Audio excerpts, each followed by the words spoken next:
Clara Pavón Agudelo nació en la ciudad de Medellín, departamento de Antioquia, Colombia.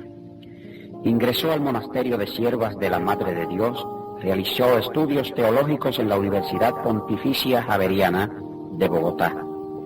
Además, en la Universidad Pedagógica hizo un bachillerato en educación especial. Abandonó el monasterio después de haber tenido una experiencia personal con Jesucristo. Pertenece a ella narrarlo por sí misma.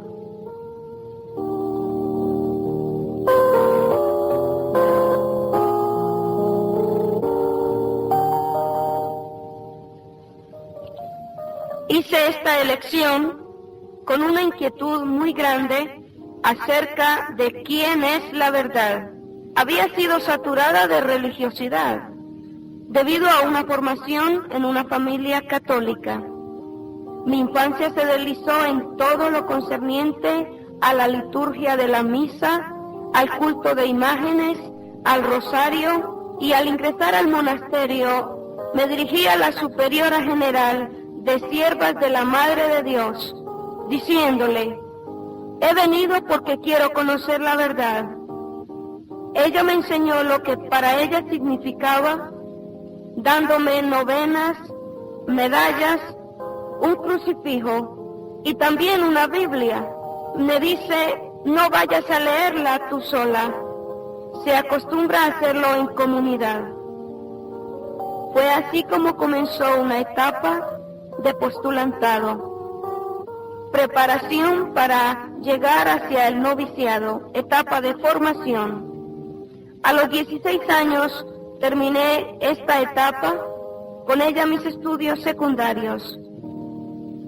Pronuncié los votos temporales de pobreza, castidad y obediencia. Hubo una ceremonia solemne donde me desposé con Cristo, el cual el cardenal me indicó que con este acto había ganado el 100 por 1 al ser la esposa de Jesucristo, lo cual para mí fue una fantasía. ¿Cómo podíamos casarnos con alguien a quien no conocíamos? Durante este tiempo no había ninguna comunicación con mi familia, debido a que es necesario que se rompan todos los lazos afectivos para esto. Es un tiempo llamado año canónico. Me preparaba en educación preescolar en la Universidad Pedagógica. Fue así como me encomendaron un grupo de niños, en su mayoría huérfanos. Empecé a trabajar y a luchar para quitar de sus vidas sus problemas emocionales. Me di cuenta que faltaba algo muy importante, que era necesario desarrollar en estos niños caracteres cristianos. Hice todos los intentos como monja. Agoté todos los métodos psicopedagógicos para lograrlo.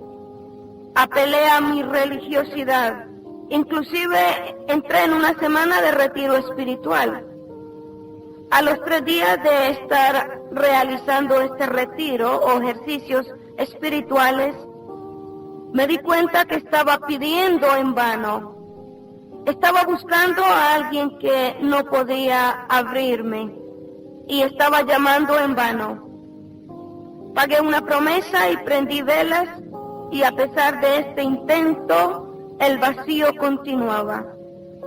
Llevaba 8 días de retiro espiritual preguntándome a mí misma: ¿dónde está mi Dios?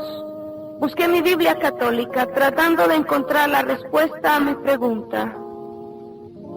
Encontré el Salmo 115.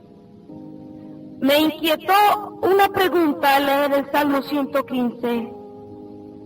Dice: ¿dónde está ahora tu Dios? Era en ese instante que yo le necesitaba.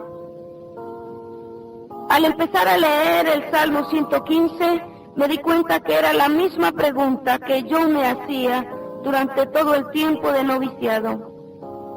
Miré al frente donde tenía un crucifijo y estaba de rodillas ante él. Leí el Salmo y decía: los ídolos de ellos son plata y oro.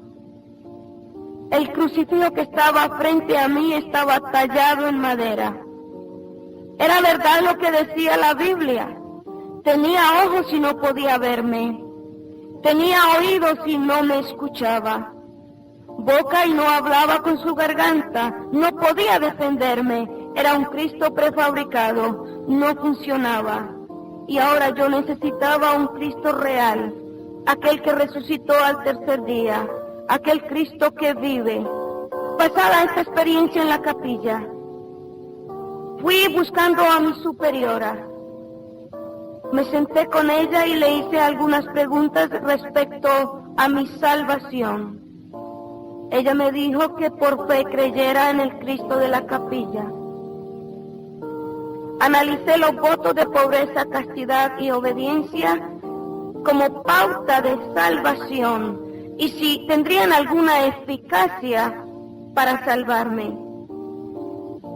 Al hacerle estas preguntas, la superiora general de Siervas de la Madre de Dios decidió que ingresara a la universidad para empezar estudios teológicos, diciéndome: las preguntas que tú tienes van a ser respondidas y vas a conocer ahora la verdad.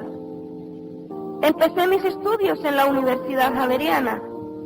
No tardé en estudiar que la Santa Madre Iglesia Católica, aquella que me habían dicho que era la única que salvaba, fue establecida cuando los emperadores asumieron la posición de pontífice máximo. Damaso I aceptó esta posición. Fue constituida la Iglesia Católica como la única fuente de salvación. Fui viendo como cada sucesor de Pedro se inventó algo nuevo. Así Gregorio VII en el año 1073 impuso el celibato o voto de castidad. Los frutos que pude ver y que se han obtenido a través del sistema de este invento, lo único que ha traído es deshonra. Ya la palabra de Dios, en Primera de Timoteo 4, 1, 3, dice que en los postreros tiempos algunos apostatarán de la fe, escuchando a espíritus engañadores y a doctrinas de demonios, por la hipocresía de mentirosos que, teniendo cauterizada la conciencia, prohibirán casarse. Quiero decir que fui testigo ocular de esto al ser participante de la conferencia celebrada en Puebla. Dicha conferencia tenía un propósito y era decidir acerca del celibato. Es con mucha razón que la palabra de Dios llama doctrina de demonios, porque en vez de fomentar la pureza de la vida, ha producido la más profunda corrupción moral a través de los tiempos. Esto pude verlo y por experiencia allí en la conferencia de Puebla, cómo solamente se había logrado deshonra a través del invento del celibato. Mientras estábamos en los estudios, llegamos a algo muy importante y fue la reforma de la iglesia. Estudiamos la vida de algunos de los reformadores, en especial la vida de Martín Lutero. Lo vimos como el gran hereje de la historia. Yo me dediqué a analizar sus 95 tesis y me di cuenta que habían sido sacadas de las Sagradas Escrituras. Me inquietó mucho la vida de este hombre, considerando que sus tesis no eran herejías, sino una realidad. Llegué a la clase confiada en que iban a creer lo que yo iba a decir acerca de nuestra religión, la cual tenía un velo de falsedad. La importancia que yo veía, no podían verla ellos. Decidí entonces descorrer el velo por mi propia cuenta. Esto sucedió cuando comencé a elaborar mi tesis. Era un requisito necesario para obtener el diploma en teología. hice un paralelo entre lo que es el cristianismo y la tradición. ¿Qué me ofrece el cristianismo y qué me ofrece la tradición? Al hacer este paralelo encontré en la Biblia que el cristianismo me ofrece la esencia de un Cristo vivo, real, que me conduce por una meta de salvación, ofreciéndome una corona de vida eterna. En cambio, ¿qué podía ofrecerme la tradición romana? Todos los días lo mismo. Todos los días participando de los mismos sacrificios. Cada 15 días acercándome a un confesionario. Dice la Biblia en el libro de Hebreos capítulo 10, verso 11. Y ciertamente todo sacerdote está día tras día ministrando y ofreciendo muchas veces los mismos sacrificios inútiles que no pueden borrar los pecados. Pero Cristo, habiendo ofrecido una sola vez un solo sacrificio por los pecados, se ha sentado a la diestra de Dios. Y ya no hay necesidad de sacrificios. Basta creer, confesar que Jesús es el Señor. Esta tesis no fue aceptada, no podían aceptarla. Entonces corroboré que la Santa Madre Iglesia Católica no podía salvarme y que mi religión tenía un velo de falsedad. Por esta conclusión de la tesis, fui sometida a un silicio. El decano de teología me entregó en manos de la superiora general, considerándome un hereje. Ella me llamó y estuvimos hablando acerca de esto. Consideró que debía recibir este silicio y me entregó un látigo en mis manos. Era necesario que yo lo hiciera por mi propia cuenta para el perdón de mis pecados. Yo empecé dándome los primeros 4 azotes. El látigo era tan fuerte que rompía mi piel, consistía en varios ramales que aunque me diera suavemente, me hería. Aún conservo y llevo las cicatrices en mi cuerpo. Una de mis compañeras continuó dándome el castigo, ya que yo no podía hacerlo por mi propia cuenta. Cuando terminó de hacerlo, se expresó de la siguiente manera, diciendo: está concluido. Medité mucho en estas palabras. Las había escuchado antes en el sermón de las 7 palabras que solían escuchar el Viernes Santo allí en el convento. Se parecían a las palabras de Jesús en la cruz del Calvario. En una de las 7 palabras, Jesucristo dice: todo está consumado, y más adelante, en tus manos encomiendo mi espíritu. Comprendí que fue Cristo el único Redentor que con una sola ofrenda hizo perfectos para siempre a los santificados. Después de estar 15 días en la sala de clérigos acusados, donde se hacían las penitencias, los castigos allí los recibía diariamente, decidí hablar con mi superiora.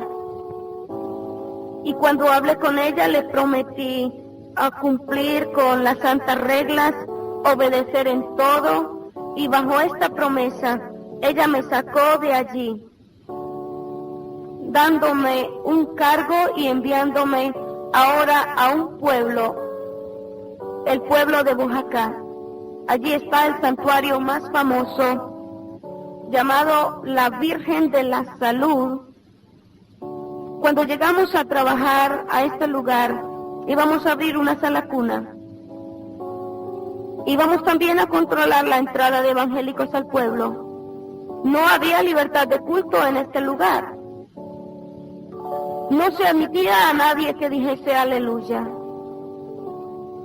No se permitía allí a nadie que no fuera de los nuestros o de la religión católica. Era un santuario y gente de todo el país llegaba los fines de semana para recibir un milagro de la Virgen de la Salud. Yo estaba bastante activa para clamar a la Virgen a través de los rezos por las almas del purgatorio. El purgatorio es un dogma de fe y fue puesto en el año 1439. A pesar que yo estaba en este lugar clamando por las almas del purgatorio, dice la Biblia: justificados por la fe en Cristo Jesús, tenemos paz para con Dios. Nos dedicamos a perseguir a todo aquel que llegara con el propósito de difundir el mensaje de salvación a través de Jesucristo. Lo considerábamos protestante, era perseguido bajo el amparo y la demanda de la Iglesia Católica. Al cabo de un tiempo me di cuenta que había sucedido algo muy especial. Había una mujer conocida en el pueblo por más de 27 años. Estaba dedicada a la prostitución. De repente llamó a la puerta del convento diciendo que Jesucristo le había salvado. Aquella mujer tenía 2 niñas pequeñas y yo se las había quitado a través de una institución en Colombia llamada Bienestar Familiar por la clase de vida que ella llevaba. Ella llegó al convento ahora diciéndonos que Jesucristo le había salvado, que le había elegido, que ella le había aceptado como su Salvador y Cristo transformó su vida. Unos días más tarde fui testigo de otro incidente. Había una mujer leprosa. También le habíamos quitado a su niña pequeña de 4 años para que no se contaminara. Fue entonces cuando ella llegó también allí a la puerta del convento diciendo: quiero ver a mi hija, quiero llevarme a mi hija. Cuando yo le di a su hija para que la mirara solamente, vi que aquella mujer había sido sanada de lepra. Le pregunté: ¿quién hizo eso en tu vida? ¿Qué sucedió en tu vida? Y entonces aquella mujer me respondió: le entregué mi corazón a Cristo y Él me sanó. Él quitó la lepra que había en mi cuerpo y también arrancó la lepra de mi alma. Me salvó. Vi otro caso que me inquietó muchísimo. Una mujer que iba a misa todos los días. En el convento se celebraba una misa a las 7 de la mañana y esta anciana iba a misa todos los días. De repente dejó de asistir. Noté que no había asistido por una semana y decidí ir a su casa a visitarla. Cuando le pregunté por qué había fallado durante todo ese tiempo, ella me respondió diciéndome: he conocido el sacrificio cruento donde Jesucristo derramó su sangre por mí y ahora no necesito celebrar más sacrificios inútiles y no voy a participar más con ustedes del sacrificio de la misa. ¿Por qué aquella mujer se atrevía a hablarme de esta forma? ¿De qué estaba hablando? Había dicho sacrificio cruento. Yo sabía que la misa era un sacrificio incruento. La palabra incruento significa sin derramamiento de sangre. Dice la Biblia que sin derramamiento de sangre no hay remisión de pecado. Así que aquella mujer había dejado de ser religiosa para convertirse en hija de Dios. Había entendido el sacrificio de Cristo en la cruz del Calvario para remisión de los pecados de la humanidad y aceptó este sacrificio. En aquel tiempo yo no podía entender lo que aquella mujer me decía. Al ver el cambio de estas personas, pude comprender que eran señales. Dice la Biblia: y estas señales seguirán a los que creen. Decidimos hacer una reunión y invitar a todas las monjas y sacerdotes del pueblo. Se llevó a cabo dicha reunión con una conclusión al final, que al pueblo habían entrado evangélicos, que en nuestro medio habían evangélicos. Yo sabía que no había cualquier evangélico entonces, porque había visto una mujer que por 27 años se había dedicado a la prostitución decirme: Jesucristo me cambió. Otra mujer diciéndome: no voy a volver a misa porque es un sacrificio inútil. Aquello eran señales. Y recibimos la orden de la superiora general para empezar a buscar los supuestos evangélicos que se habían colado en el pueblo de Oaxaca. Buscamos durante 3 días. A los 3 días encontramos un hombre que llevaba una Biblia bajo el brazo. Aquel hombre iba diciendo aleluya. Al primer encuentro con él le pregunté: ¿a qué vienes? ¿Quién te mandó a este lugar? No aceptamos evangélicos en este sitio. Tú eres aleluya. Aquel hombre me respondió diciéndome: yo soy hijo de Dios, linaje escogido de Dios. Le pregunté: ¿y quién te mandó a ti a este lugar? Aquel hombre me dice: a mí me mandó Jesucristo. ¿Y a ti quién te mandó? Yo le aclaré que allí no permitíamos aleluyas, que allí mandaba la Virgen de la Salud, que allí la única que hacía milagros era la Virgen de la Salud. No hizo caso a lo que le estaba diciendo. Y esa misma tarde empezó a predicar en la plaza principal del pueblo. Incitamos al pueblo católico para que fueran contra este hombre. Fue apedreado esa misma tarde. Me acerqué a él para decirle que abandonara el pueblo, que saliera de este lugar, de lo contrario podían matarlo. Aquel hombre me dijo: a mí me ha enviado Jesucristo, voy a hacer la voluntad del que me envió. Vi algo muy importante respecto a este misionero. Fue su forma de evangelizar, cómo llegaba a las personas. Lo hacía con autoridad y seguridad. Hablaba a las personas del poder de Dios y dejaba que ella libremente buscara el poder de Dios en su vida. En ningún momento lo vi exaltar el nombre de María. No habló de la Inmaculada Concepción. No llevaba 7 sacramentos. Iba en el nombre de Jesús. Esa era la respuesta cada que nosotros le preguntábamos. Hicimos muchos intentos por sacarle del pueblo. Después de haberlo apedreado, decidimos destruirle su casa. Con un grupo de jóvenes y personas del pueblo, llegamos hasta la humilde casita y le prendimos fuego a la casa donde vivía el evangélico. El propósito era que una vez que no tuviese dónde vivir, entonces saliera en derrota. Me llevé una gran sorpresa cuando me di cuenta que aquel hombre no aceptó la derrota. Una de mis compañeras le dijo: acepta la derrota, no tienes dónde vivir. Y este hombre respondió: los hijos de Dios no aceptamos derrota porque en Cristo somos vencedores. Vete del pueblo, no tienes dónde vivir, le dije. Y aquel hombre me dice: con casa o sin casa, le sirvo a mi Señor. Después de tantos intentos y buscando una forma para derrotarlo y que saliera del pueblo, no salió. No aceptó la derrota. Al día siguiente buscamos una forma como hablar con él. Aquel hombre había buscado más material y empezó a reconstruir su choza. Era una choza de paja y buscó más material. No tardaron los vecinos en avisarnos al convento que el evangélico estaba intentando otra vez reconstruir su casa. Fui a buscar a la policía. Llegamos a este lugar y lo llevaron a la cárcel. Ahora estaba preso.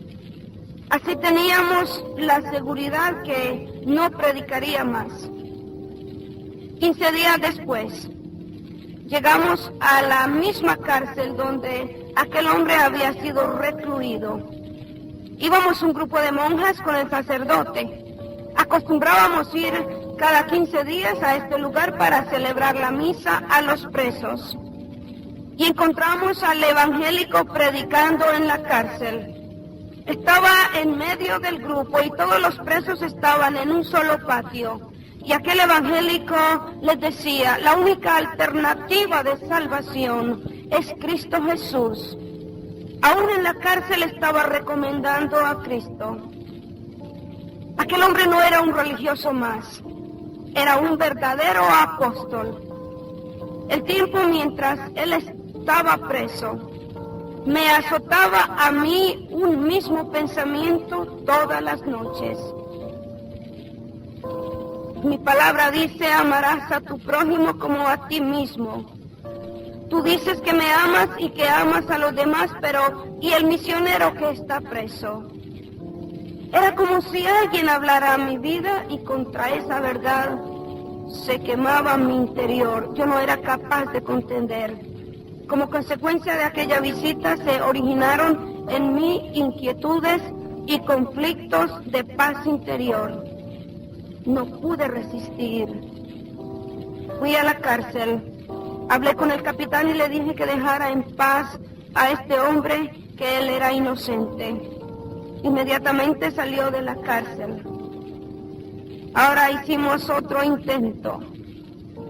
Yo me acerqué a este hombre y le dije, únete a nosotros. Estamos luchando por el mismo ideal. Somos religiosos los dos. Estamos predicando lo mismo. Y aquel misionero se paró con firmeza y dignidad de hijo de Dios y me respondió, no estamos predicando lo mismo. No tenemos el mismo ideal.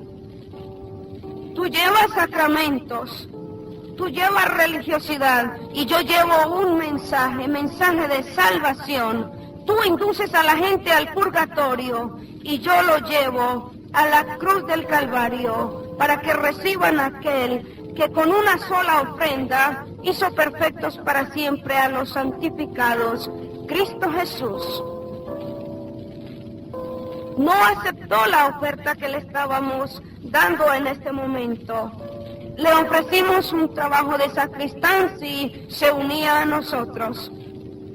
Tampoco aceptó el trabajo de sacristán. Nos dijo, los hijos de Dios no se venden. Y una oferta parecida a la que ustedes me están haciendo, se la hizo un día Satanás a Jesús de Nazaret. Le pregunté, ¿de qué oferta estás hablando? ¿Por qué te atreves a decir esto? Y aquel hombre me dijo, ¿te acuerdas de aquel momento cuando Satanás tentando a Jesús le dice, todo esto te daré si postrándote me adoras?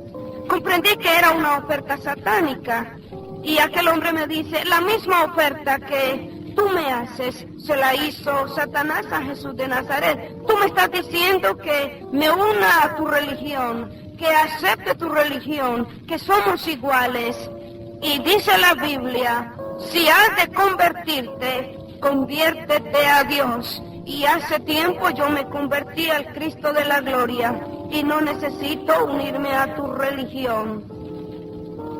Íbamos a salir en una misión al Ecuador. Entonces, valiéndonos de una treta, invitamos a este hombre para que fuese con nosotros.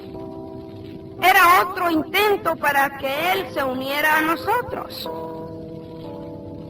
Yo quería que él conociera acerca de nuestro trabajo misionero. Quería que conociera la única iglesia que tiene poder en el mundo entero. Quisiera que viese la única iglesia que tiene cáliz de oro. Yo quiero que vengas conmigo y conozcas la iglesia de poder, le dije. Ven con nosotros al Ecuador, al campo misionero. Parece extraño, pero este hombre aceptó. Salimos rumbo al Ecuador. Íbamos un grupo de 20 monjas enviadas por las siervas de la Madre de Dios, 10 sacerdotes enviados por los jesuitas, y un evangélico que decía, a mí me envió Jesucristo. Aquel hombre está consciente de estar haciendo la voluntad de Dios.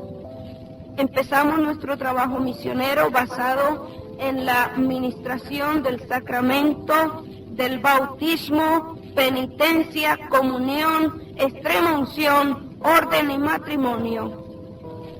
Más de 700 personas aceptaron nuestra doctrina y ahora era preciso llegar al propósito por el cual habíamos ido. Llegamos allí a fundar una iglesia católica. Una vez que construimos el templo, se dio comienzo a las gestiones para adquirir la piedra de ara o piedra de esquina. Este es el fundamento importante para celebrar una misa. No se puede oficiar una misa si no estamos seguros que la piedra de esquina está incrustada en el altar. La piedra de esquina o piedra de ara es simplemente una reliquia que viene de Roma. Una reliquia es algo que perteneció al santo que canonizaron en Roma.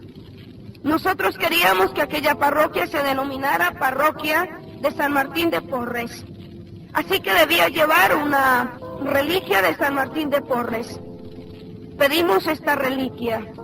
Mientras esta reliquia llegaba, a mí me inquietaba bastante la importancia que tiene la piedra de esquina para celebrar una misa, para llegar al momento de la transustanciación, que quiere decir convertir el pan en el cuerpo de Jesús y el vino en su sangre. Empecé a buscar en mi Biblia católica un fundamento o un respaldo que hablara de la piedra de esquina.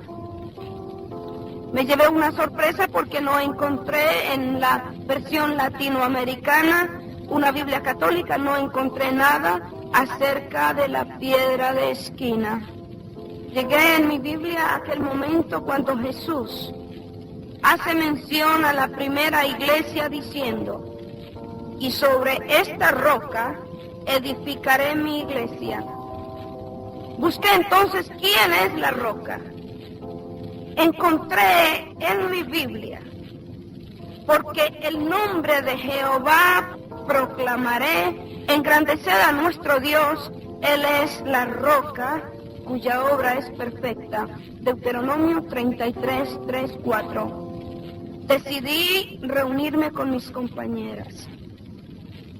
Traté de insinuarles que la piedra de ara no existe, que la iglesia del Señor está fundada sobre la roca, que no se puede poner otro fundamento fuera del que ya está puesto, el cual es Jesucristo.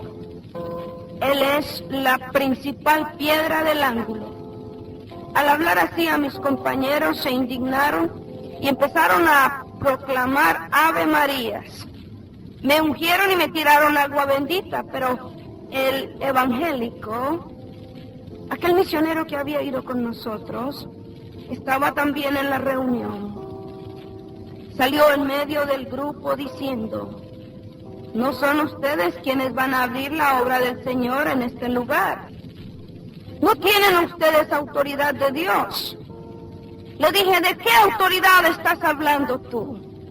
Tú solamente vienes acompañándonos para que veas cuál es la iglesia de poder.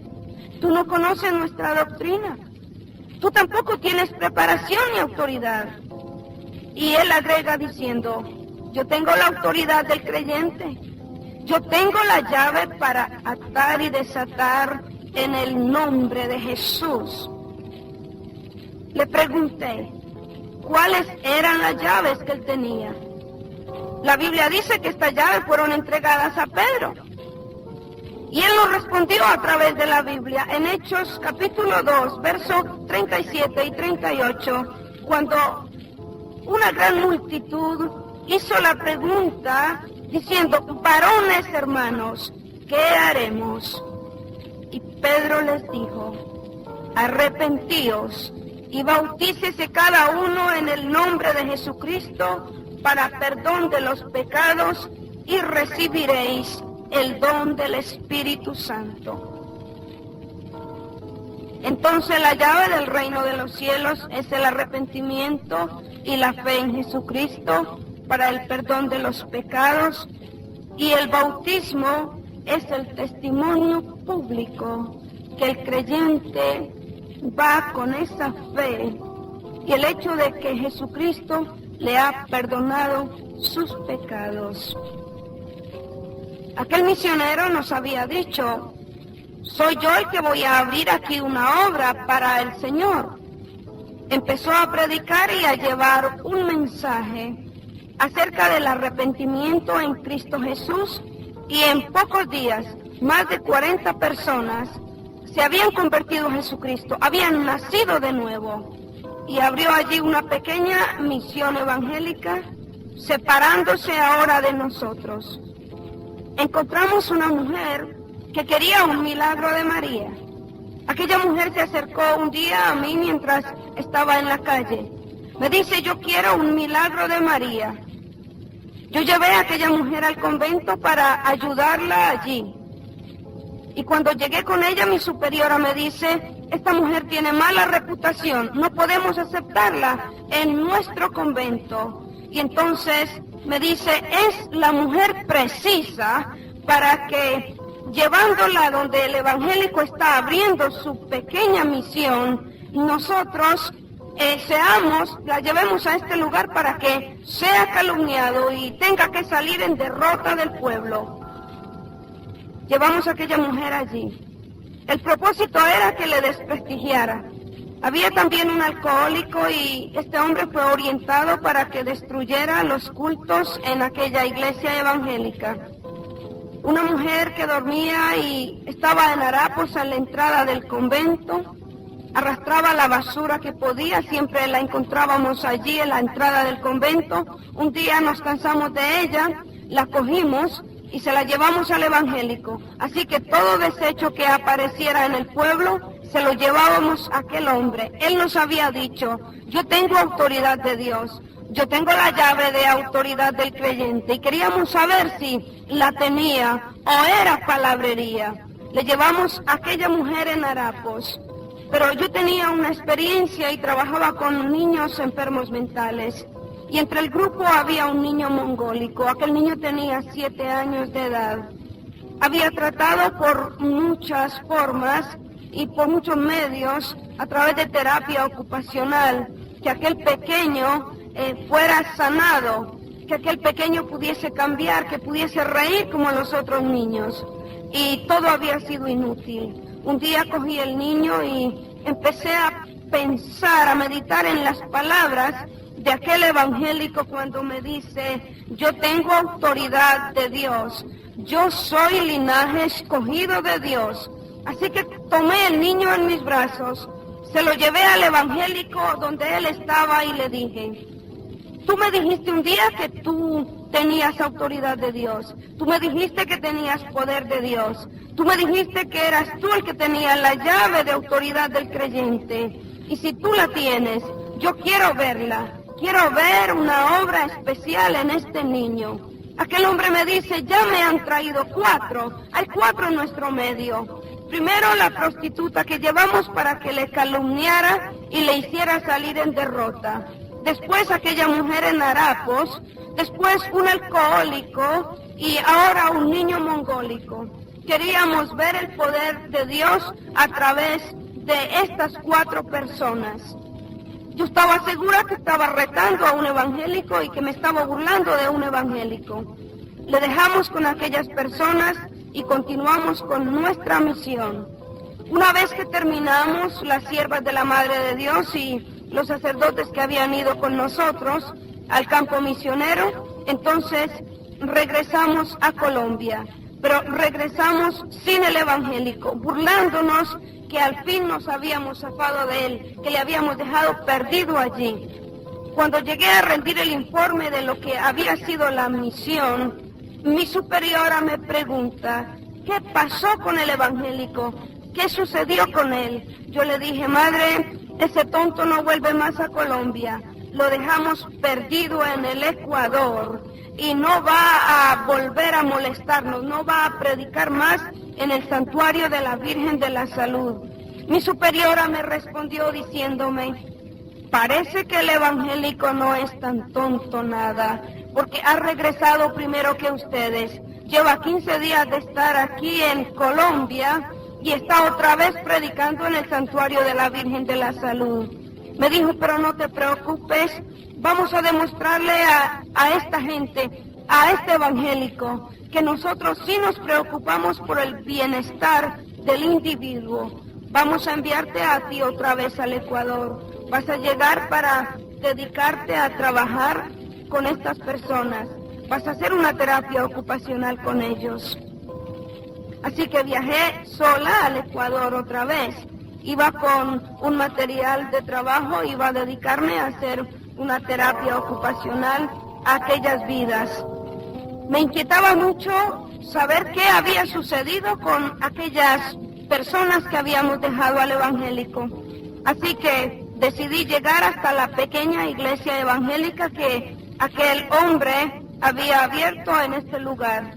Llegué hasta la puerta.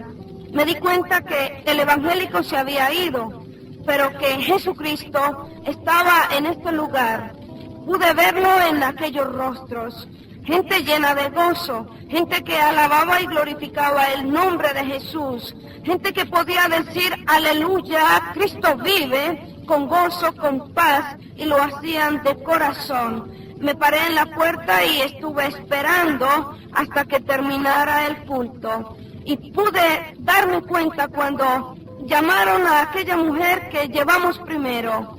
Salió para despedir y hacer la última oración. Cuando ella me vio, salió corriendo, me abrazó y me dice, yo quiero que tú sientas lo que yo siento en mi vida. ¿Qué podía sentir aquella mujer? Ella me dice, yo siento paz, siento gozo, la libertad de Cristo. ¿Cómo lo lograste? Añadió diciendo, la verdad es Cristo Jesús. Él me libertó. De igual manera, allí estaba la harapienta. Decía, la carga que yo arrastraba ya no la llevo conmigo, porque Jesucristo llevó en la cruz del Calvario toda carga y dolencia. Él llevó mi carga, Él me transformó. El alcohólico también estaba en aquella iglesia. Aquel hombre que necesitaba ingerir ron todos los días para adquirir equilibrio, ahora estaba al frente mío y me estaba hablando. Le dije, he venido para hacerte una terapia. Aquel hombre me respondió, ya no hay necesidad de una terapia. Jesucristo lo hizo en un segundo. No necesité de tratamiento. Ahora no tiemblo. Ahora no necesito ron. Ahora tengo el equilibrio de Jesucristo. ¿Y qué pasó con el niño mongólico?, pregunté. Un niño de 7 años que era un vegetal completamente. Yo llevé a aquel niño allí y le dije a aquel misionero, quiero ver el poder de Dios. Quiero saber si tú verdaderamente tienes autoridad de Dios. Quiero ver la llave del creyente que tú me decías que tenías. Quiero verla manifestada en este niño. Pregunté por el niño y me llevaron donde estaba el niño. Aquel niño estaba jugando. Aquel niño estaba riendo. Aquel niño había sido sanado por el poder de Dios. Y también aquel niño me conoció. Cuando yo le pregunté qué pasó en tu vida, el niño me dice, a mí también papá Dios me sanó. El misionero que había en este lugar me preguntó si yo creía que Jesucristo me sanaría. Y yo le dije a este niño, ¿y tú creíste semejante cuento? Porque eso es una historia nada más, tú no tienes que creer eso.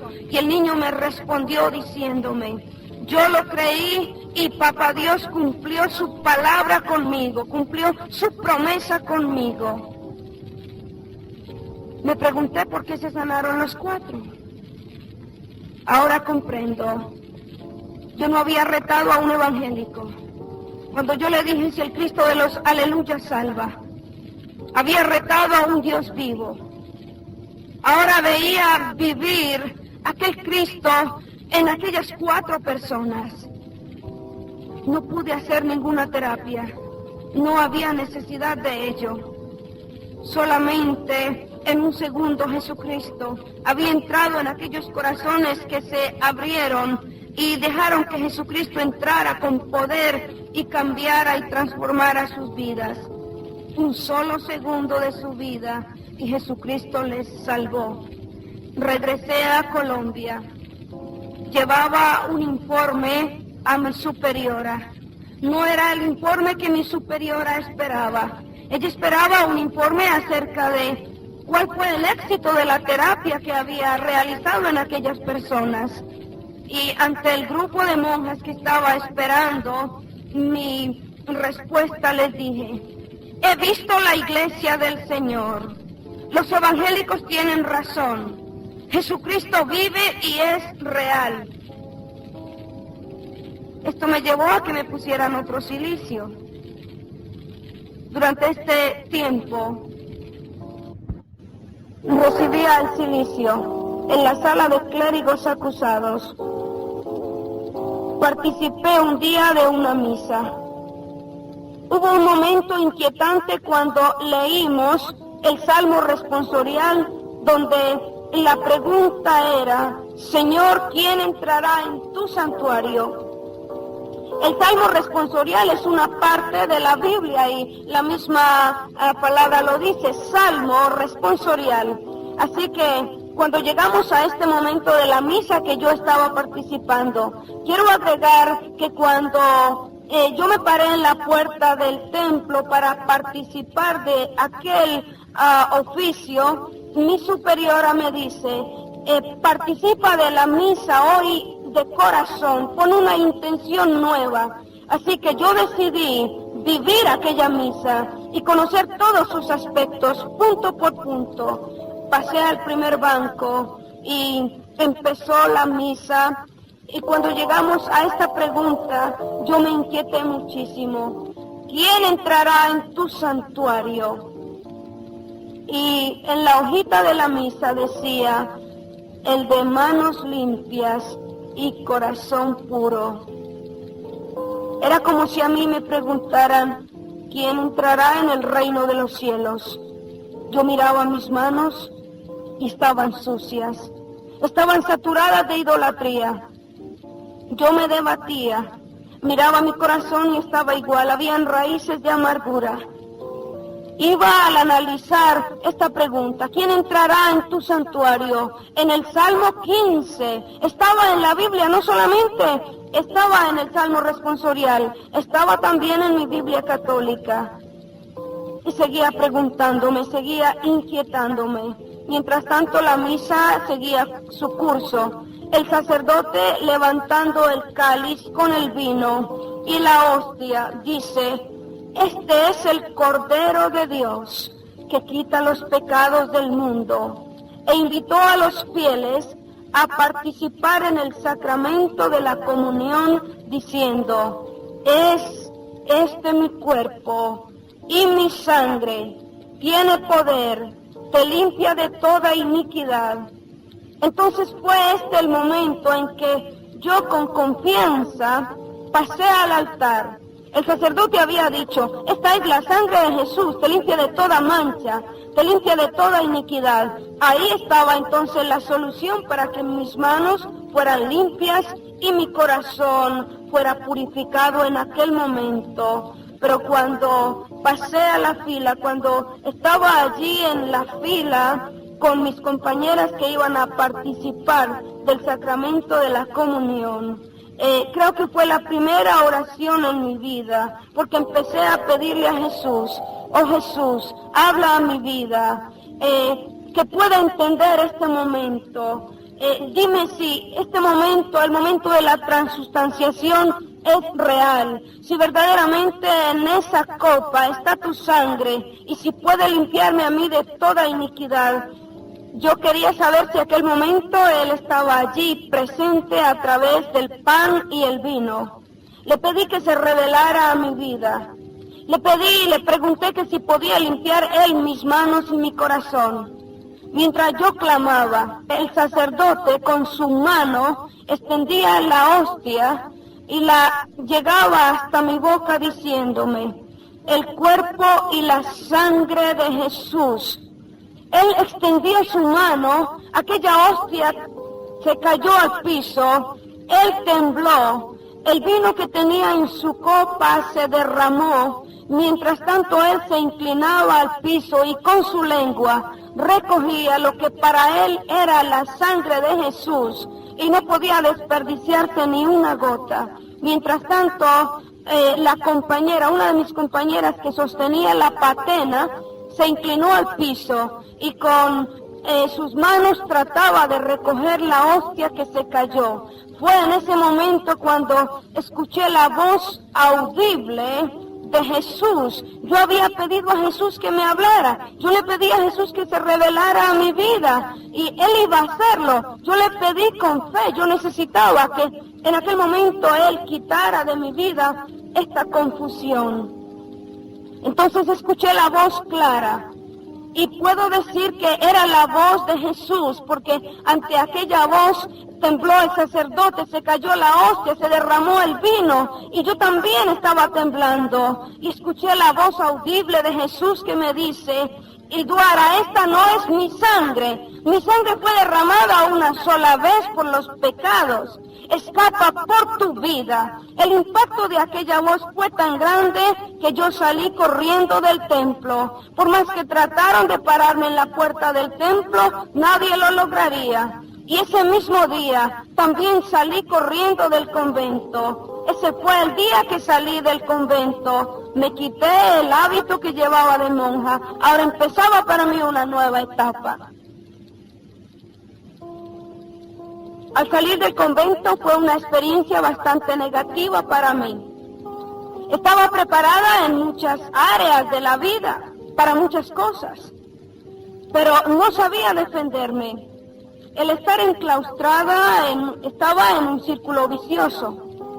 Al salir a la calle me di cuenta que todo era diferente, que el pecado allí en la calle no estaba tapado ni con tierra encima como en el convento. Me fue difícil después de 12 años quitarme el hábito de monja, pero era necesario hacerlo. Fui a casa de mis padres. Viví una experiencia bastante difícil. Al poco tiempo tuve que salir de mi hogar. No aceptaron la decisión que había tomado al dejar el convento. Consideraron que había traicionado a una familia donde había más de 22 religiosos. Quiero decir que en mi familia hay más de 22 religiosos entre sacerdotes y monjas. Ninguno de ellos había tomado esta decisión, ninguno de ellos había protestado acerca de su vida, ninguno se había inquietado al preguntarse si estaba en el camino correcto o no. Todos han estado satisfechos hasta este tiempo. Hablé con mi padre y decidí salir nuevamente de allí. Continué la búsqueda, me di cuenta que ya no había las comodidades y el ambiente del convento. Tampoco había llegado a una experiencia personal con Jesucristo.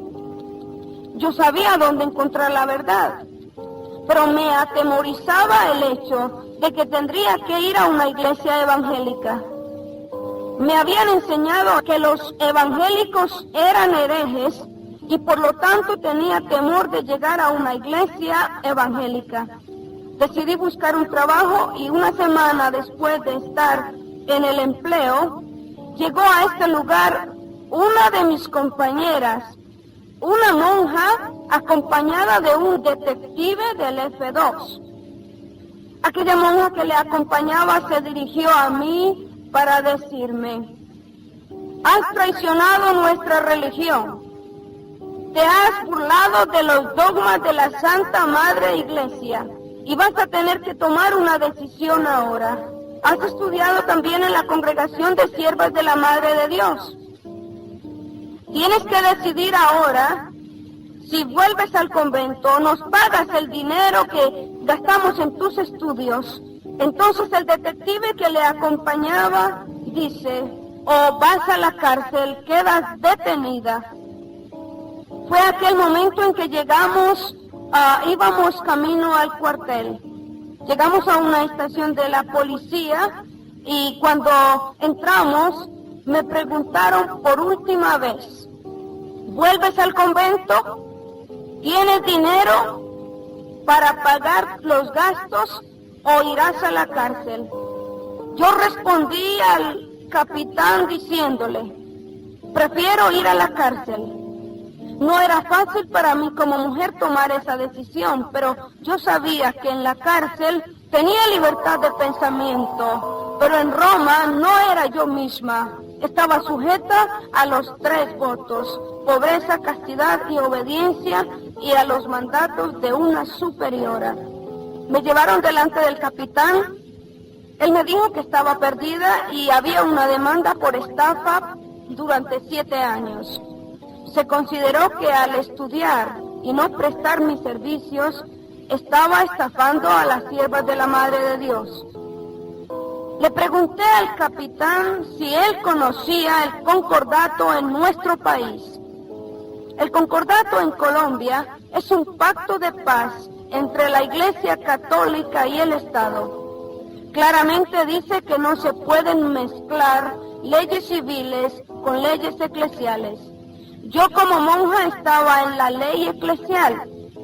Parece que este hombre, autoridad civil, no conocía el pacto, siendo Colombia el único país en la América Latina que aún sostiene el concordato. Fue para él una sorpresa que yo le hablara de esa forma, diciéndole: no estoy perdida, creo que el que está perdido eres tú. Estás violando la ley en nuestro país. ¿Cómo tú como ley civil me vas a juzgar a mí como ley eclesial? No podía juzgarme, no podía encarcelarme. Yo formo parte del clero y debe aplicárseme la ley eclesiástica. El capitán tomó la constitución del país y también el concordato en sus manos. Comprendió que había sido chantajeado y entonces me entregó en manos del obispo.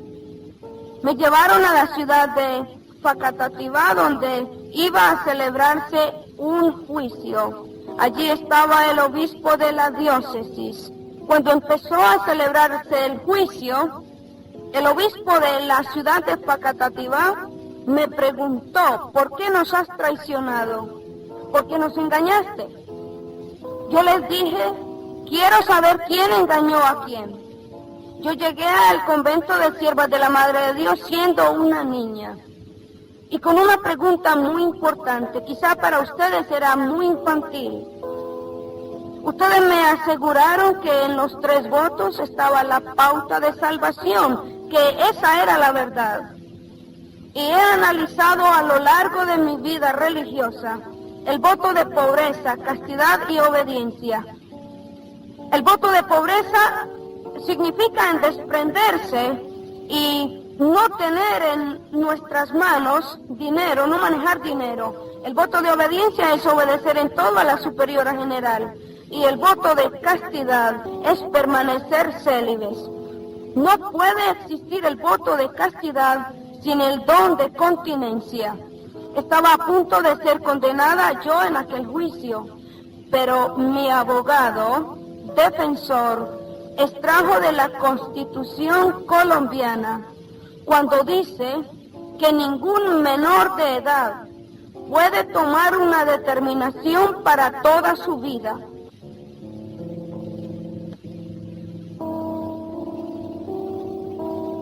Los únicos culpables son ustedes, la Iglesia Católica, quien ha permitido que una niña de 16 años pronuncie públicamente los votos de pobreza, castidad y obediencia hasta la muerte.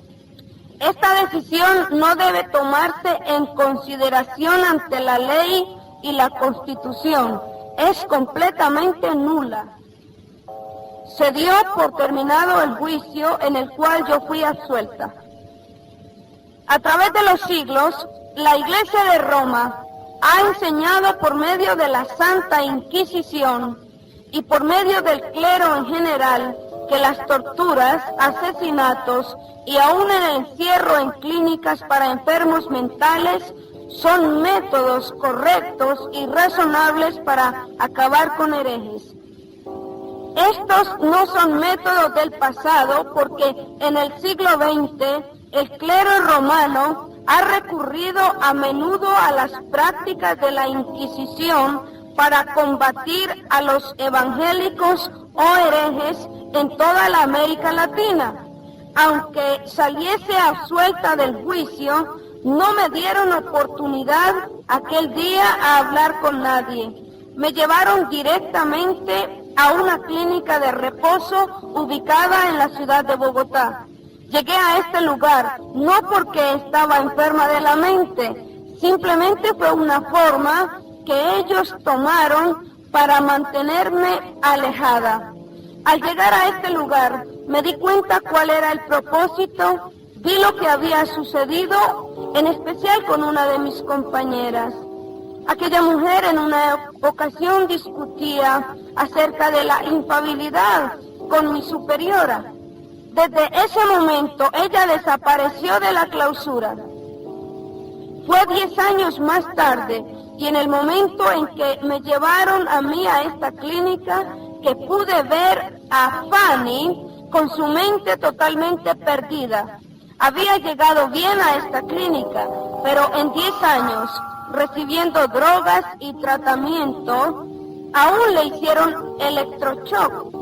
Aquella mujer inteligente había sido convertida en un vegetal solamente para aplicar otro método considerado correcto y razonable para destruir herejes.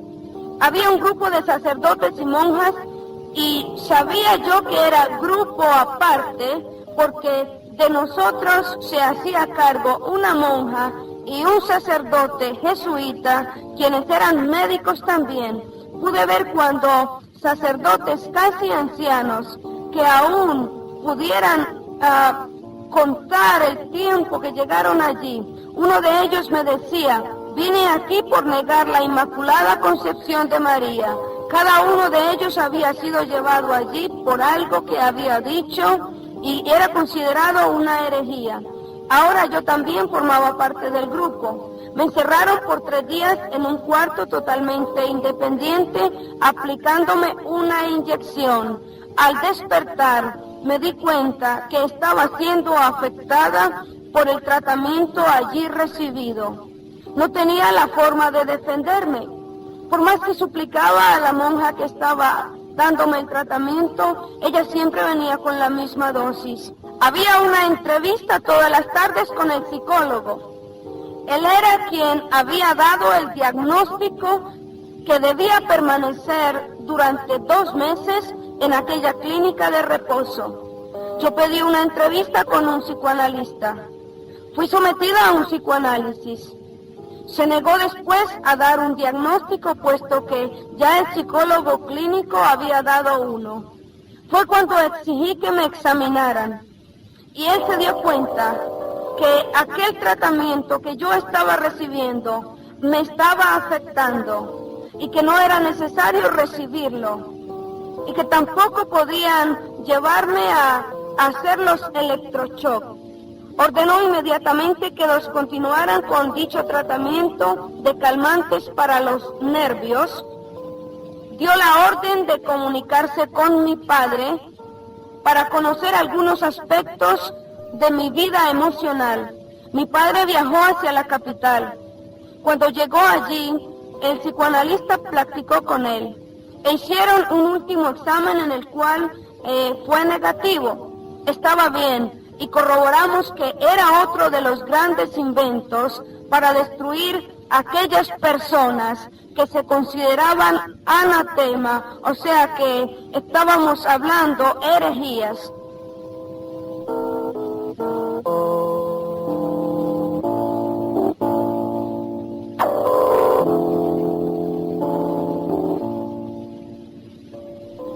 Salí de la clínica de reposo. Y como no podía convivir con mi familia, decidí quedarme en la capital, en Bogotá. Estaba confiada en mí misma que la persecución había cesado ya. Traté de buscar mi diploma y documentos que acreditan mi preparación académica para así buscar un buen empleo. Al ir a la universidad me di cuenta que se había dado una orden desde Roma para que no me entregasen los diplomas. Días más tarde recibí una carta de excomunión, la cual contenía unas palabras al final diciendo: por cuanto nos has traicionado, sea anatema, es decir, la entregamos en manos de Satanás. Me preguntaba a mí misma cómo puede el representante de Cristo en la tierra, llamado infalible, excomulgar a alguien y entregarlo en manos del diablo. No quise firmar los papeles de la excomunión hasta tanto no se me explicara bíblicamente qué autoridad tenía el Papa para hacer esto. El obispo me dio conceptos sin ningún fundamento, tales como el Papa es sucesor de Pedro, tiene poder para atar y desatar, es infalible, es el sumo pontífice. Y en cuanto a esto, dice la Biblia en Hebreos 5, por tanto teniendo un gran sumo sacerdote que traspasó los cielos, Jesús el Hijo de Dios, el único gran sumo sacerdote de que habla la Biblia es Jesucristo. Y nos convenía santo, inocente, sin mancha, apartado de los pecadores y hecho más sublime que los cielos. Visité también a algunos amigos sacerdotes y monjas, ya retirados y también excomulgados. Quise saber en qué les afectaba esto y vi verdaderamente que habían sido entregados en manos de Satanás. Una de aquellas personas fue compañera durante 18 años. Yo le pedí que me orientara acerca de la excomunión. Ella se había retirado hacía tiempo, pero no era cristiana, y me dice, no seas ingenua, la verdad no existe, Dios no existe. Yo lo busqué por 18 años en el convento. Yo engañé y a mí me engañaron. No sigas buscando a Dios, no vale la pena. Se originó entonces en mí una desesperación y vi verdaderamente que no valía la pena seguir luchando. Quise acabar con todo esto. Mientras tanto, caminaba por una de las calles en Bogotá. Buscaba una solución final para esto. De repente escuché un cántico. Me inquietó lo que aquel himno decía. Manos cariñosas, manos de Jesús, manos que llevaron la pesada cruz. Quise saber dónde se escuchaba, dónde era que esto estaba sucediendo. Me fui acercando y vi que era una iglesia evangélica. Volví a sentir el choque que sentía contra los evangélicos. Traté de seguir mi camino con indiferencia, no sin antes darme cuenta que aquellos que estaban en el templo decían, Cristo vive. No podía verle, miraba hacia todos los rincones y no podía verle en ningún sitio, tampoco podía sentirlo en mi vida. Traté de seguir mi camino con indiferencia, pero ocurrió algo especial, un milagro grande. Parece que mis pies no se podían mover hacia adelante. Me quedó una alternativa y fue entrar al templo. Estaba un poco confundida en aquel lugar. Me senté en el último banco. La carga que tenía encima pesaba demasiado. Pesa mucho la carga del pecado. Estaba afligida y angustiada, en un apuro y también muy desesperada. El pastor de la congregación estaba en el altar. Cuando me vio, bajó por segunda vez y me dice, Cristo te ama. Aquellas palabras muy sencillas me hicieron reaccionar de una forma violenta. Y le dije, mentiras, no puede amarme Cristo en la condición en que está mi vida. Le he buscado por mucho tiempo, no ama Cristo el pecado. Entonces aquel hombre me respondió diciéndome, es verdad, no ama Cristo el pecado, pero ama Cristo al pecador. No podía aceptar lo que este hombre decía, le insulté y salí corriendo del templo. Había una mujer en aquel lugar. Aquella mujer salió detrás de mí alcanzándome para decirme lo mismo. Es verdad que Cristo te ama, tiene un plan contigo, quiere salvarte, te ha elegido. Volví a repetirle que eso era un cuento, la historia de los evangélicos. Aquella mujer argumentó diciendo, Cristo te ama y yo también.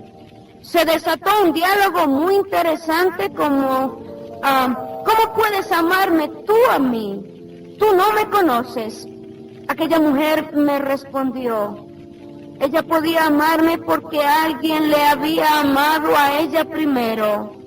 Un ser supremo le había transformado al colmo de derramar su propia sangre para que todo aquel que en él crea no se pierda y tenga vida eterna.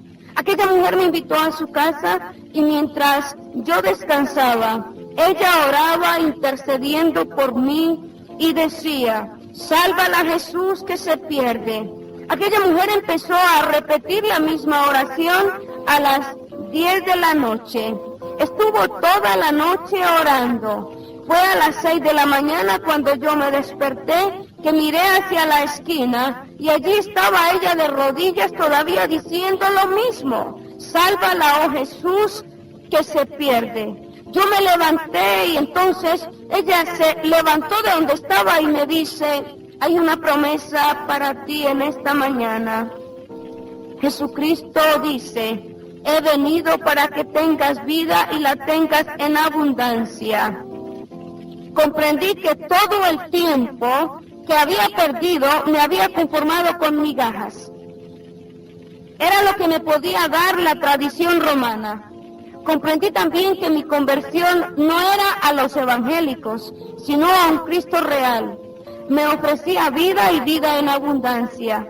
Me hinqué de rodillas mientras aquella mujer oraba. Yo abría mi corazón a Cristo diciéndole, entra en mi vida, necesito vida en abundancia, perdona mis pecados. Era esa la llave que el misionero había dado. Me había dicho, ya había arrepentimiento a través de la fe en Jesucristo. Hice aquella elección de corazón, elegí la dádiva de Dios, vida eterna, y sentí cómo en mi vida se derramaban ríos de agua viva. El temor, la duda, el rechazo, la desesperación había cesado al darle mi corazón a Cristo. La superiora general de las siervas de la Madre de Dios no tardó en darse cuenta a través de mis amistades que me había convertido. Ella consideraba que me había aliado a los evangélicos para difamar así la Santa Madre Iglesia, declarándome hereje. Pronto comenzó a pasar avisos a través de la radio, aún en la universidad donde yo había estudiado. También sacó un folleto advirtiendo a otras órdenes monásticas que tuviesen cuidado conmigo. Fue así como se originó otra persecución. Empezaron a buscarme. No fue muy difícil dar con mi paradero, puesto que yo estaba en la capital. Un día, mientras estaba en mi trabajo, llegó una monja preguntando por mí. Ella lloraba y quería que yo la ayudara. Yo me confié de aquellas lágrimas. Salí con ella fuera del edificio donde trabajaba y me esperaba allí un taxi. Nos conducimos a la sala de clérigos acusados. Al llegar allí me di cuenta que esto era un engaño, pero ya estaba en manos de ellas otra vez. Estaba allí la superiora general y 2 días más tarde viajamos hasta la ciudad de Cali, donde fui encerrada en una celda oscura y trató la superiora general de persuadirme muchas veces que yo estaba en un error y que solamente podía salvarme creyendo en las liturgias y religiosidades impuestas en nuestra iglesia. Al ver que no podía persuadirme, me amenazó. Amenaza que se hizo una realidad. Invitó a otras congregaciones de monjas, convocando así una asamblea general. Allí estaba yo en medio de un grupo de monjas. Iba a realizarse una de las torturas de la Santa Inquisición. Estaba atada en una silla, me vendaron los ojos. Se dirigió a mí la Madre Catalina preguntándome, ¿por qué te atreviste a decir que María no es mediadora? A la cual yo le respondí, No lo he dicho yo, lo dice la Biblia. El único mediador entre Dios y los hombres es Jesucristo hombre. Ella quiso saber en cuáles momentos la Biblia quitaba a María como mediadora. Hay un momento en la Biblia que una mujer quiere enaltecer el nombre de María, y es cuando le dice: bienaventurado el vientre que te trajo y los pechos que te amamantaron. Y Jesús le dice: antes, bienaventurados los que oyen la palabra de Dios y la guardan. Esto está en Lucas 27, 28. Hay otra ocasión narrada en las Escrituras cuando María presentó una petición a Jesús. Esta es una de las armas que utiliza la Santa Madre Iglesia para poner a María como mediadora. Evangelio de San Juan, capítulo 2, 8, 4. Y faltando el vino, la madre de Jesús le dice: no tienen vino. Jesús le respondió: ¿qué tienes conmigo, mujer? Aún no ha venido mi hora. Veamos que como Dios y como profeta, Jesús sabía del error que surgiría en el futuro de la iglesia al entender que María era intercesora, e hizo todo lo posible para contrarrestarlo de antemano, llamándola mujer, e hizo bien claro que ella no tenía ninguna influencia especial en él. También en los 4 evangelios está repleto de ejemplos de que cuando era la hora que Jesús hiciera un milagro, Él lo hacía sin la ayuda y sin la intervención de su madre. La superiora general realizó otra pregunta acerca de la deificación de María. No hay ninguna base bíblica que argumente o le dé toda deidad a María. El empeño de deificar a María recibió su impulso en el Concilio de Nicea en el año 1854, cuando la Iglesia de Roma proclama la doctrina de la Inmaculada Concepción, es decir, que María nació sin pecado original. Con ese llegaban a esta conclusión: si ella era sin pecado original como Jesús, era un ser divino igual que él. La Iglesia de Roma hizo muy claro que esa era su intención cuando en el año 1950 anunció la doctrina de la Asunción de María, o sea que ella ascendió viva al cielo. La doctrina de la Inmaculada Concepción es completamente contraria a lo que dice María misma, expresando en su canción de alabanza a Dios, Lucas capítulo 1, verso 47. Mi espíritu se regocija en Dios mi Salvador. Para ser la madre de Jesús tenía que poseer una pureza intachable. Aún así, ella confesó la necesidad de un Salvador. O sea, si poseía el pecado original, María, con todo lo santa y pura que era, necesitó un Salvador. ¿Existe algún ser humano que no lo necesite también? A pesar que no le gustaban las respuestas que yo estaba dando, ella quería corroborar que allí había un hereje, tenía base para un castigo que iba a realizarse para escarmiento de otras y para que no hicieran lo mismo que yo estaba haciendo. La tercera pregunta fue: ¿por qué destruyes con tus herejías la perpetua virginidad de María?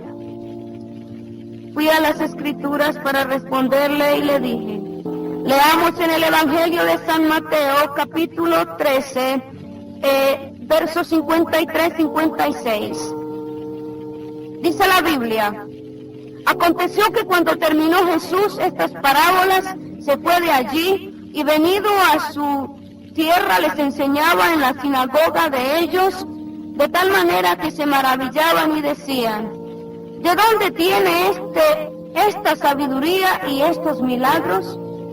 ¿No es este el hijo del carpintero?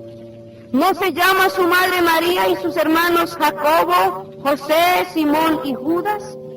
¿No están todas sus hermanas con nosotros? ¿De dónde pues tiene todas estas cosas?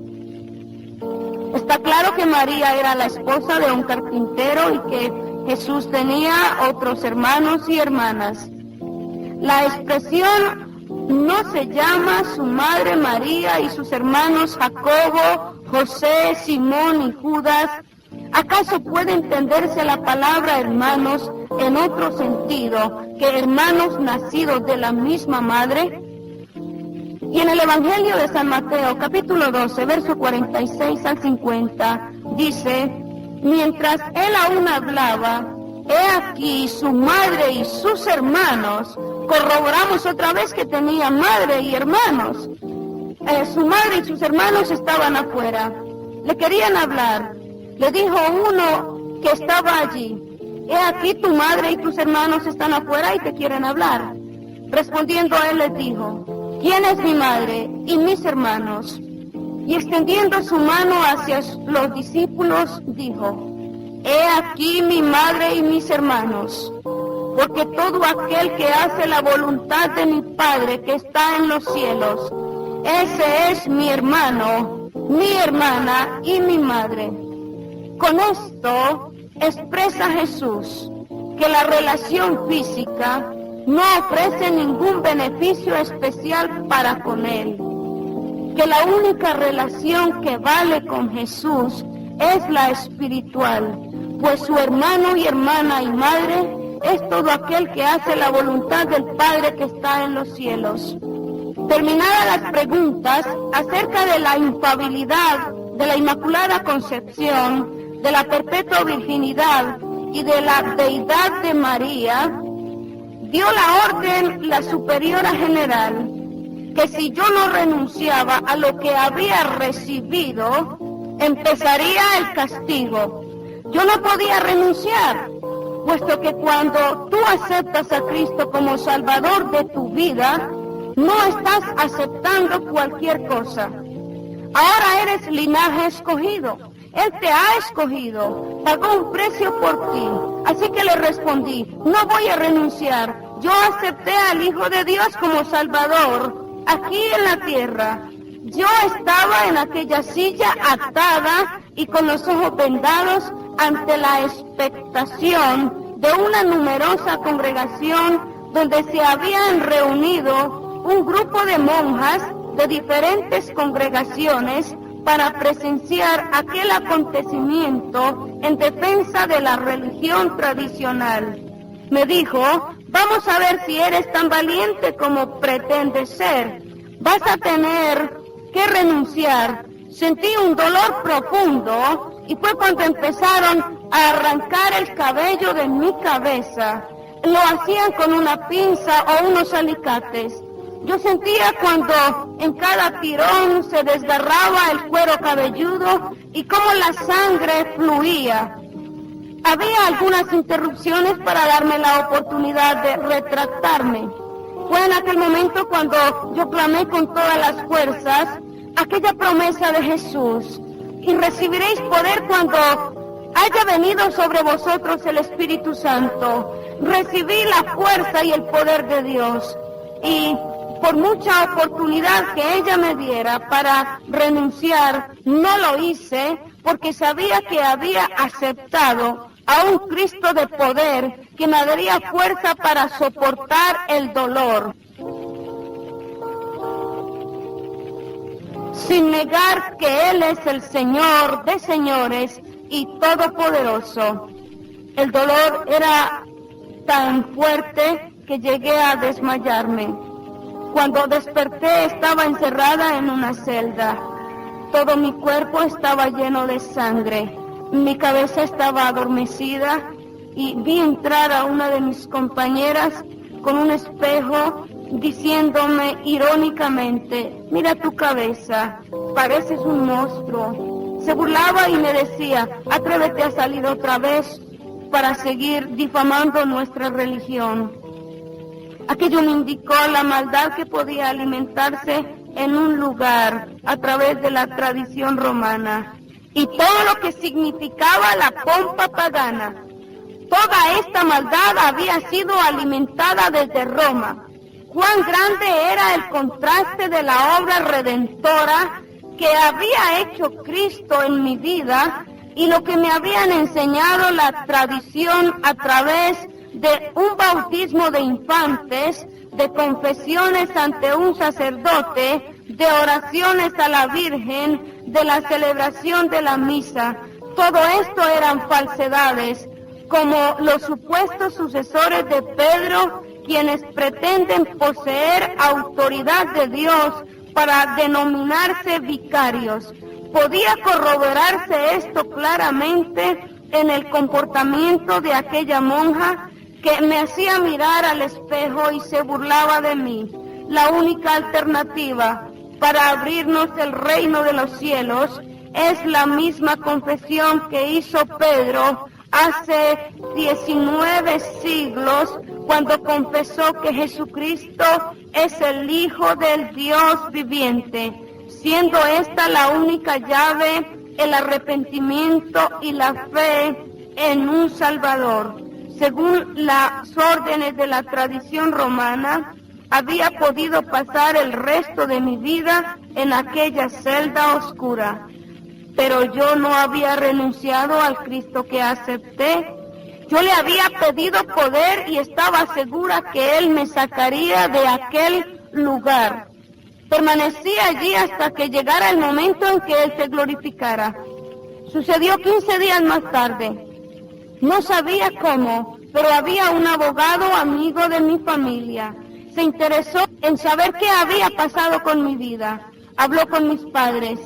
Mis padres no supieron dar razón de mí, no sabían dónde estaba en ese momento. Preguntó en la universidad, en mi antiguo trabajo, y nadie le dio razón.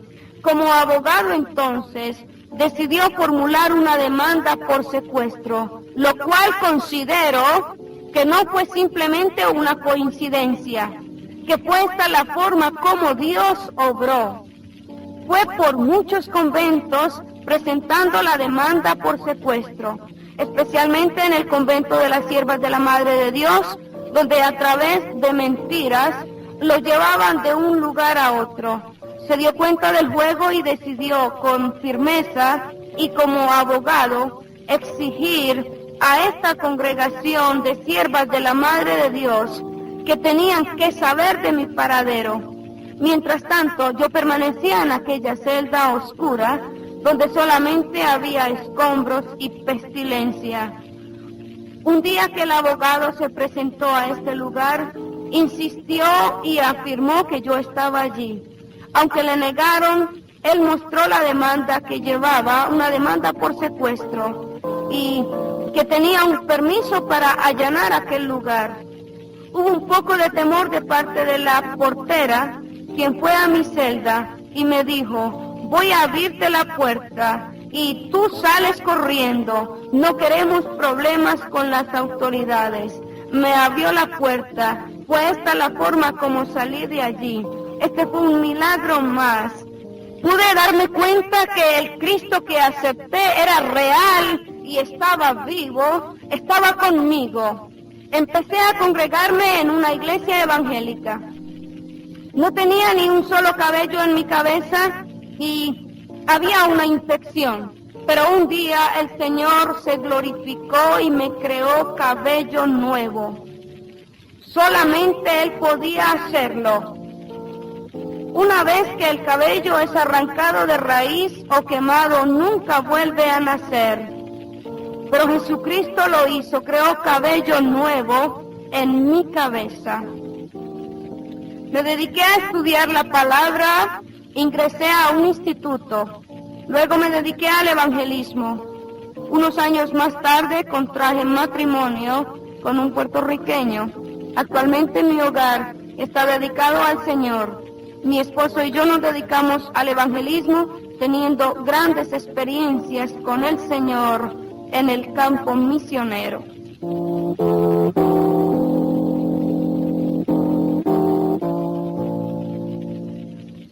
Estoy segura que Dios permitió todo esto en mi vida con un propósito. esta experiencia vivida en mi carne y en mi espíritu llevará muchas vidas a los pies de Cristo. Si eso sucede con usted, se habrá logrado ese propósito.